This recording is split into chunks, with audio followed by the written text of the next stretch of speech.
Assalamualaikum warahmatullahi wabarakatuh. Para siswa dan para siswi yang luar biasa, terima kasih sekali telah mengklik video ini karena pada kesempatan kali ini kita akan sama-sama belajar terkait dengan materi bahasa Indonesia, teman-teman ya, pada bab 5 ya, kurikulum merdeka semester 2 yaitu memetik keteladanan dari biografi pahlawan. Jadi pada bab ini kita akan sama-sama belajar tentang teks biografi ya teman-teman ya. Bagaimana cara menulis teks biografi, kemudian struktur teks biografi itu apa saja, dan juga unsur kebahasaan dari teks biografi itu apa saja, serta yang lainnya teman-teman ya. Jadi teman-teman mari kita mulai saja ke slide berikutnya ya, yaitu teks biografi. Untuk slide ini terkait dengan definisi atau pengertian dari teks biografi, apa yang dinamakan dengan teks biografi, pengertiannya serta definisinya. Jadi teman-teman, untuk kata biografi secara harfiah berakar dari bahasa Yunani yaitu bios yang bermakna hidup dan kata graphein yang artinya adalah tulis. Dengan kata lain, biografi adalah sebuah tulisan yang isinya memaparkan tentang kisah kehidupan seseorang yang ditulis oleh orang lain. Umumnya, biografi berisi tulisan yang memaparkan riwayat kehidupan seseorang berdasarkan fakta, data, dan peristiwa atau kejadian yang dialami. Jadi pada intinya, teman-teman, teks biografi adalah teks ya yang ditulis oleh seseorang tentang kehidupan orang lain, teman-teman ya, dan biasanya berisi sebuah riwayat kehidupannya. Kemudian, pada slide berikutnya, bahasa yang digunakan dalam teks biografi harus lugas, jelas, dan tidak bertele-tele agar tidak menimbulkan pemahaman yang berbeda dan bias pada pembaca. Isi biografi tidak sekadar biodata, daftar nama, data kelahiran, dan informasi lainnya, tetapi lebih kompleks karena dapat juga berisi pandangan, sikap, perasaan, pemikiran, hingga peristiwa atau kejadian yang dialami tokoh. Jadi sangat lengkap sekali teman-teman ya dalam menulis teks biografi. Tidak hanya sekedar biodata saja, nama lengkapnya siapa, lahirnya di mana, kemudian kota kelahirannya di mana, begitu. Namun juga ada pandangan dari tokoh yang diceritakan. Boleh jadi pemikirannya, peristiwa penting yang dialami oleh tokoh tersebut dan sebagainya. Jadi cukup kompleks, teman-teman ya. Nah, selanjutnya akan tetapi, tidak semua aspek atau peristiwa diceritakan, hanya hal yang dinilai penting atau menarik untuk diketahui dan bermanfaat bagi pembaca. Oleh karena itu, tokoh atau sosok dalam biografi bukanlah tokoh atau sosok biasa, melainkan orang yang berpengaruh, telah sukses, orang yang berjasa, dan sebagainya. Hal ini bertujuan agar melalui biografi, teman-teman mendapatkan inspirasi, pelajaran hidup, dan motivasi setelah membacanya.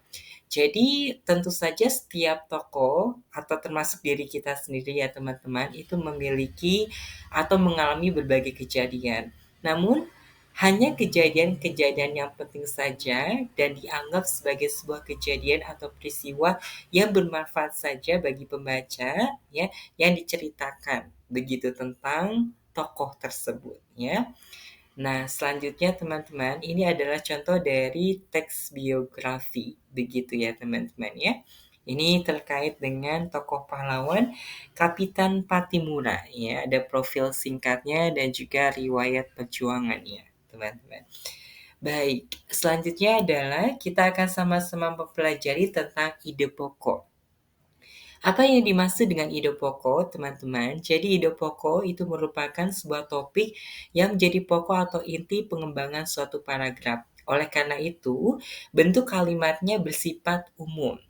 Letak ide pokok umumnya mengikuti keberadaan kalimat utama, yaitu bisa pada awal paragraf atau yang dinamakan deduktif pada akhir paragraf atau bisa dikatakan induktif atau campuran keduanya ya. Jadi ide pokok adalah topik yang menjadi pokok atau inti pengembangan suatu paragraf ya. Untuk penempatannya boleh di awal paragraf, di akhir paragraf atau campuran dari keduanya, teman-teman ya. Selanjutnya, ide pokok pada paragraf deduktif, teman-teman ya. Nah, ini adalah sebuah contoh teks di mana menggunakan ide pokok pada paragraf deduktif. Begitu ya. Aman Datuk Madjoindo lebih dikenal sebagai penulis cerita anak-anak. Ketenarannya sebagai penulis cerita anak disebabkan profesinya sebagai pengasuh rubrik cerita anak-anak di majalah Panji Pustaka. Di majalah mingguan itu, ia sering mempublikasikan cerita anak. Sudah tidak terhitung jumlah cerita anak yang telah ditulisnya selama bekerja di majalah tersebut. Nah, ini contoh paragraf yang menggunakan paragraf deduktif. Ya, berarti ide pokoknya di awal kalimat ya, teman-teman ya. Nah, ini untuk contoh pembahasannya, teman-teman. Ide pokoknya adalah Aman Datuk Madjoindo penulis cerita anak. Ya, letaknya itu di awal kalimat, awal paragraf, mohon maaf. Dan untuk kalimat utamanya adalah Aman Datuk Madjoindo lebih dikenal sebagai penulis cerita anak-anak. Dan ide penjelasnya adalah ketenarannya karena mengasuh rubrik cerita di Panji Pustaka, ia sering mempublikasikan cerita anak dan juga tidak terhitung jumlah cerita anak yang ditulisnya. Nah, kemudian bagaimana kalau dengan paragraf induktif, teman-teman? Mari kita sama-sama ketahui. Nah, ini untuk contoh paragraf yang menggunakan paragraf induktif, berarti di akhir ya, teman-teman ya. Kartini saat itu menganggap wanita pribumi banyak yang tidak memiliki pendidikan layak sehingga tidak mengenal baca tulis. Mereka juga sering mendapat perlakuan diskriminasi jenis kelamin. Selain itu, wanita pribumi juga kerap tidak mendapatkan persamaan hak, kebebasan berpendapat, dan kesetaraan hukum. Itulah beberapa alasan Kartini yang bercita-cita ingin memajukan wanita Indonesia. Mari kita sama-sama identifikasi. Di sini untuk ide penjelasnya adalah Kartini menganggap wanita pribumi tidak memiliki pendidikan. Kemudian, mereka mendapat perlakuan diskriminasi. Setelah itu, wanita pribumi tidak mendapat persamaan hak, kebebasan berpendapat, dan kesetaraan hukum. Dan untuk kalimat utamanya adalah, itulah beberapa alasan Kartini yang bercita-cita ingin memajukan wanita Indonesia. Dan untuk ide pokoknya, tentu ada di kalimat utama ya teman-teman ya. Alasan Kartini ingin memajukan wanita Indonesia. Jadi untuk paragraf induktif ya teman-teman, mohon maaf, ini harusnya ide pokok pada paragraf induktif, berarti ide penjelas dahulu, kemudian kalimat utama teman-teman ya. Selanjutnya kita akan sama-sama belajar tentang text record ya. Inspirasi, motivasi, dan pelajaran hidup dari tokoh ternyata tidak hanya bisa teman-teman dapatkan dari teks yang berbentuk biografi. Akan tetapi, teman-teman juga bisa menemukannya dalam bentuk teks recount.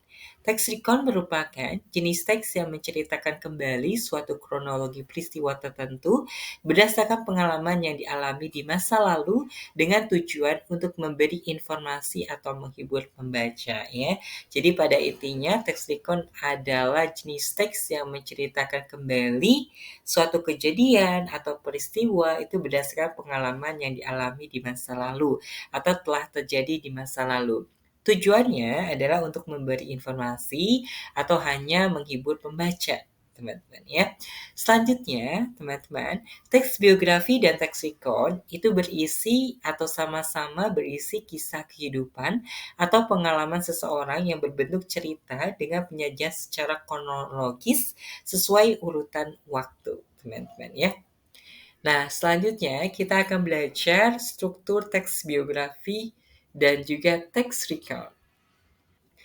Nah, teks biografi dan teks recount itu memiliki struktur yang sama ya, di mana Struktur ini terdiri dari 3 bagian, yaitu orientasi, kemudian masalah atau peristiwa atau kejadian penting, dan yang terakhir adalah reorientasi, teman-teman ya. Kita akan bahas satu persatu per strukturnya, teman-teman, agar kita lebih memahami dan lebih mengenal untuk struktur teks biografi dan juga teks recount ini ya. Untuk struktur yang pertama dari teks biografi atau teks recount adalah orientasi. Apa yang dimaksud dengan orientasi? Orientasi merupakan pengenalan tokoh atau gambaran awal mengenai identitas tokoh atau sosok biografi. Orientasi umumnya berisi nama, tempat dan tanggal lahir, latar belakang keluarga, serta riwayat pendidikan. Jadi ini merupakan pengenalan tokohnya. Jadi baru awal-awalnya seorang penulis memperkenalkan siapa tokoh yang akan diceritakan. Kemudian, untuk selanjutnya adalah struktur yang kedua adalah masalah atau peristiwa atau kejadian penting. Ya, jadi teman-teman, masalah atau peristiwa atau kejadian penting berupa paparan suatu cerita yang berisi berbagai kejadian atau peristiwa saat tokoh mengalami masalah, memecahkan masalah tersebut, proses karir, peristiwa menyenangkan, menegangkan, menyedihkan, atau mengesankan hingga akhirnya mengantarkannya mencapai mimpi, cita-cita, dan kesuksesan, teman-teman ya. Jadi ini ya teman-teman, ada prosesnya mulai dari mengalami masalah, kemudian memecahkan masalah, kemudian juga menegangkan begitu ya, hingga pada akhirnya itu tokoh tersebut mencapai mimpi atau mencapai cita-cita apa yang diharapkan dan sebuah kesuksesan. Selanjutnya, untuk struktur yang terakhir dari teks biografi atau teks recount, yaitu reorientasi. Apa yang dimaksud dengan reorientasi? Jadi reorientasi merupakan bagian penutup atau simpulan. Bagian ini berisi pandangan, ulasan atau pemikiran penulis secara pribadi atas biografi tokoh yang dikisahkan. Reorientasi ini bersifat pilihan semata, jadi boleh ada maupun tidak. Jadi tidak wajib ya teman-teman ya, karena merupakan bagian penutup atau simpulan saja. Selanjutnya, di sini ada contoh struktur teks biografi dari Ki Hajar Dewantara, teman-teman ya. Untuk orientasinya, kita dapat lihat di sini ya. Nah, jadi berisi pengenalan Ki Hajar Dewantara secara umum, seperti misalkan adalah nama, teman-teman, kemudian tempat dan tanggal lahir, latar belakang keluarga, serta riwayat pendidikan. Kemudian, struktur yang kedua adalah masalah atau peristiwa atau kejadian penting, ya. Berisi permasalahan hidup atau kejadian penting atau peristiwa yang pernah dialami oleh Ki Hajar Dewantara, seperti kiprahnya sebagai jurnalis, pengasingannya, pergerakan politiknya, dan kiprah pasca kemerdekaan. Kemudian untuk struktur teks yang terakhir yaitu reorientasi, yaitu tahap ini adalah bagian penutup atau simpulan. Berisi mengenai pandangan dan pemikiran penulis terhadap sosok Ki Hajar Dewantara. Nah, itu dia untuk penjelasan dari struktur teks biografi atau teks recount ya, karena sama-sama atau memiliki persamaan dalam struktur teksnya ya.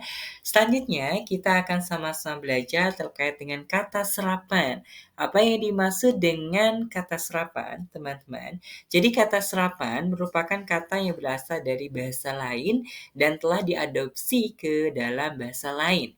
Kata serapan juga dikenal sebagai pinjaman kata, teman-teman ya.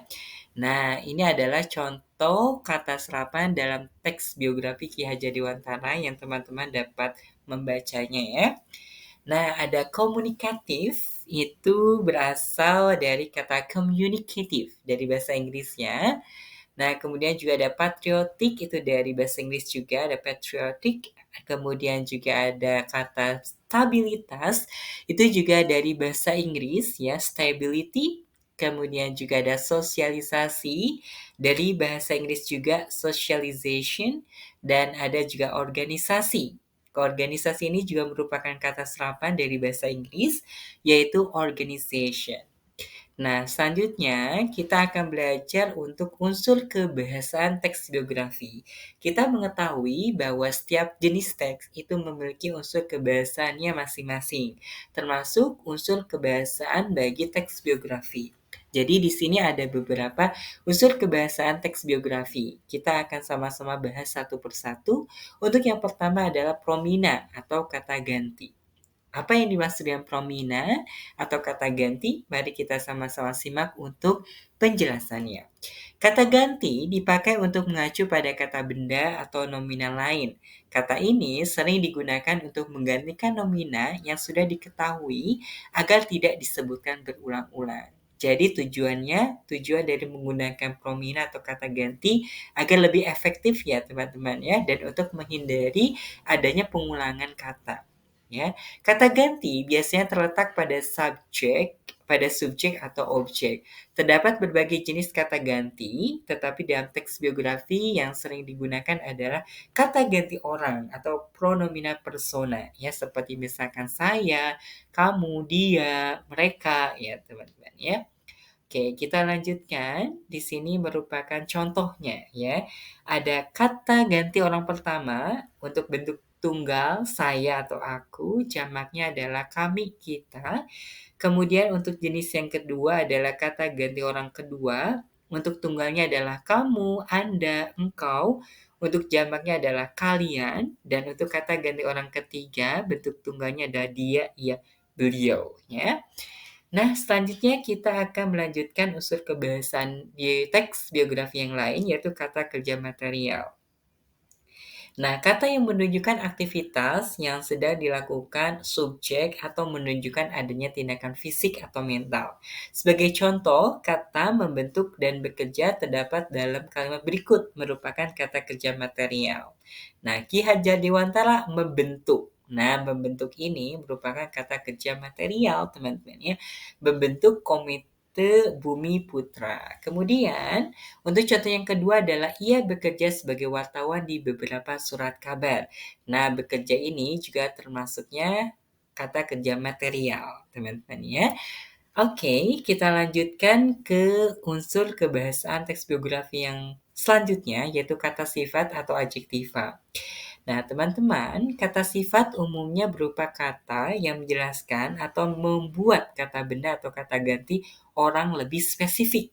Kata sifat dapat menerangkan kualitas, kecukupan, urutan, kualitas, maupun penekanan suatu kata. Contoh penggunaan kata sifat tanpa pada kata yang ditulis miring dalam kalimat berikut. Atau saya sebutkan saja ya teman-teman ya.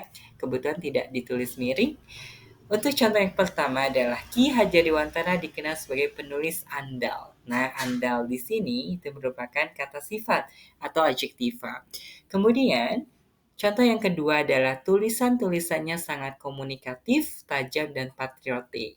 Nah, untuk kata komunikatif, tajam, dan patriotik ini merupakan kata sifat atau adjektiva, teman-teman ya. Kita lanjutkan ke unsur kebahasaan teks biografi yang lain, yaitu kata kerja pasif. Nah, kata kerja pasif berupa kata kerja yang subjeknya dikenai suatu pekerjaan.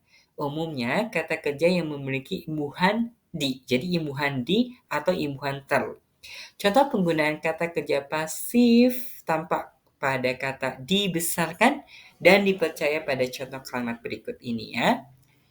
Nah, untuk contoh yang pertama adalah ia dibesarkan di lingkungan keluarga keraton Yogyakarta. Nah, dibesarkan ini merupakan kata kerja pasif, teman-teman ya. Kemudian, contoh yang kedua adalah Ki Hajar Dewantara dipercaya Presiden Soekarno untuk menjadi menteri. Nah, dipercaya ini juga merupakan kata kerja pasif. Selanjutnya adalah kata kerja aktivitas mental. Nah, kata kerja aktivitas mental ini merupakan jenis kata kerja yang mengutarakan suatu respon atau reaksi individu terhadap sebuah sikap, kondisi, atau pengalaman tertentu. Contoh penggunaan kata kerja pasif tampak pada kata mencurahkan dan menghendaki pada contoh kalimat berikut. Mungkin ini lebih ke kata kerja aktivitas mental, teman-teman ya. Nah, Ki Hajar Dewantara semakin mencurahkan perhatiannya pada bidang pendidikan. Nah, mencurahkan ini merupakan kata kerja aktivitas mental. Kemudian mereka menghendaki dibuang ke negeri Belanda, dan menghendaki ini merupakan kata kerja mental, teman-teman ya. Merupakan kata kerja aktivitas mental. Baik, selanjutnya adalah unsur kebiasaan teks biografi yang terakhir, yaitu kata-kata penanda urutan waktu. Teman-teman, kata-kata penanda urutan waktu ini terdiri atas kata hubung atau konjungsi, kata depan preposisi, dan kata benda nomina yang berkenaan dengan urutan waktu atau kronologis. Contoh penggunaannya adalah, contoh yang pertama, pada masanya, Ki Hajar Dewantara dikenal sebagai penulis andal. Nah, pada masanya ini merupakan kata penanda urutan waktu ya. Kemudian juga akhirnya mereka diizinkan ke negeri Belanda sejak Agustus 1913. Nah, sejak Agustus 1913 ini juga merupakan kata penanda waktu ya, teman-teman ya, dari sejak ini ya. Sejak Agustus. Baik, selanjutnya kita akan sama-sama belajar terkait dengan langkah-langkah menulis teks biografi. Apa saja langkah-langkah dalam menulis teks biografi? Berikut langkah-langkah yang dapat kita lakukan untuk menulis teks biografi. Langkah yang pertama adalah memilih tokoh atau sosok. Nah, apabila teman-teman ingin menulis teks biografi, nah, maka tokoh yang dipilih harus memiliki kisah hidup yang inspiratif dan bermanfaat atau sebagai bahan pelajaran hidup untuk pembacanya. Jadi bukan hanya sekedar tokoh ya teman-teman ya, namun merupakan tokoh yang memiliki kisah hidup yang inspiratif dan bermanfaat ya untuk pembaca. Selanjutnya, menentukan teknik pencarian data. Nah, ada beberapa teknik pencarian data dari tokoh ya, untuk mencari informasi tokoh atau sosok yang kita pilih, yaitu ada teknik wawancara, telah dokumen, ya mungkin teman-teman boleh mencarinya di perpustakaan ya, ataupun yang lainnya ya, untuk mencari informasi, pengumpulan video, foto, dan hasil rekaman. Begitu. Kemudian, langkah yang ketiga adalah mencari data tentang tokoh. Identitas lengkap ya, contohnya teman-teman seperti nama lengkap atau nama yang dikenal umum, ya, kelahiran, identitas orang tua, tempat kelahiran, pendidikannya, pekerjaannya, dan prestasinya. Jadi, data tentang tokoh yang akan kita tulis itu betul-betul memang lengkapnya, teman-teman. Selanjutnya, langkah yang selanjutnya adalah memilah data yang relevan tentang tokoh. Jadi data-data tersebut merupakan data-data yang benar-benar penting, teman-teman ya, serta menunjukkan keunggulan atau keistimewaan tokoh dan bermanfaat untuk membaca. Jadi setelah kita mengumpulkan banyak data tentang tokoh yang akan kita jadikan sumber ya untuk tulisan kita, maka kita harus memilah data tersebut. Jadi hanya data-data yang penting saja yang memiliki keunggulan serta keistimewaan dari tokoh tersebut. Langkah selanjutnya adalah menyusun kerangka tulisan. Nah, dalam menyusun perangkat tulisan ini, teman-teman dapat mengacu pada struktur teks biografi yang ada 3 itu ya, teman-teman. Ya, yang terdiri dari bagian orientasi, kemudian masalah atau peristiwa penting, dan juga reorientasi. Langkah selanjutnya adalah mengembangkan kerangka menjadi bentuk biografi. Jadi setelah teman-teman menuliskan kerangka tulisan untuk teks biografi, maka teman-teman mengembangkan ya kerangka tersebut menjadi bentuk biografi.